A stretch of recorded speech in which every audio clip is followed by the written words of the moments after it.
رسول اللہ صلی اللہ علیہ وسلم کے صدقے اس کائنات کو وجود ملا، تو کیا یہ حق نہیں بنتا کہ ہم حضور علیہ السلام کی ان کی دی ہوئی تعلیمات کے مطابق زندگی گزاریں؟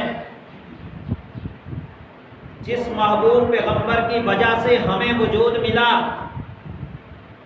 جس محبوب پیغمبر کی وجہ سے ہماری یہ خوبصورت دنیا بسائی گئی، جس محبوب پیغمبر کی وجہ سے ہمیں یہ خوبصورت جسم عطا کیا گیا، جس محبوب پیغمبر کی وجہ سے ہمیں خوبصورت زبان عطا کی گئی، جس محبوب پیغمبر کی وجہ سے ہمیں سننے کی قوت عطا کی گئی، جس محبوب پیغمبر کی وجہ سے ہمیں دیکھنے کی قوت عطا کی گئی، جس محبوب پیغمبر کی وجہ سے ہمیں عقل اور شعور جیسی طاقت عطا کی گئی، جس محبوب پیغمبر کی وجہ سے ہمارے دل کو دھڑکن عطا کی گئی، جس محبوب پیغمبر کی وجہ سے ہمیں چلنے کی قوت عطا کی گئی، جس محبوب پیغمبر کی وجہ سے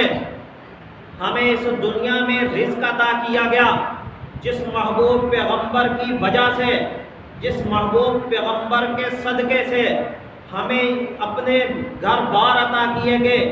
ہمیں رہنے کے لیے زمین عطا کی گئی، جس محبوب پیغمبر کے صدقے سے ہماری زمینوں سے غلے اگائے گئے، جس محبوب پیغمبر کے صدقے سے ہماری زمین سے پینے کے لیے پانی نکالا گیا، جس محبوب پیغمبر کے صدقے سے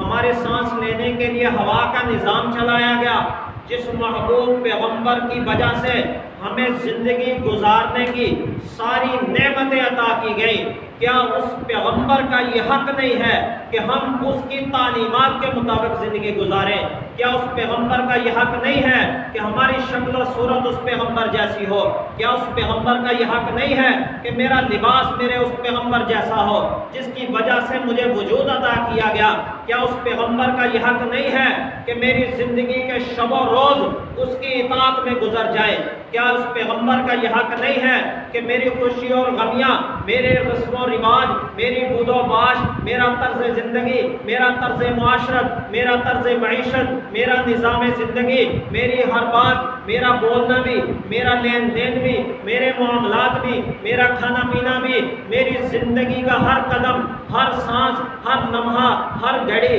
ہر منٹ اس محبوب پہ قربان ہو جائے؟ کیا یہ اس پیغمبر کا حق نہیں ہے؟ کیا یہ اس اللہ کے محبوب پیغمبر کا حق نہیں ہے کہ ہم اس پیغمبر کی تعلیمات کو اپنا لیں، ہم اس کے مطابق اپنی زندگیوں کو گزار لیں؟ کیا یہ کائنات اس کا صدقہ نہیں ہے؟ کیا ہماری سانسیں اس کا صدقہ نہیں ہے؟ اگر یہ بات تسلیم کر لیتے ہیں کہ یہ ساری کائنات اس پیغمبر کا صدقہ ہے، تو پھر یہ بھی تسلیم کر لینا چاہیے کہ وہ ذات اس لائق ہے، وہ اس لائق ہے کہ ہم اس کی اتباع میں اپنی زندگی گزار دیں، ہم اپنی خواہشات کو، اپنی آرزوؤں کو،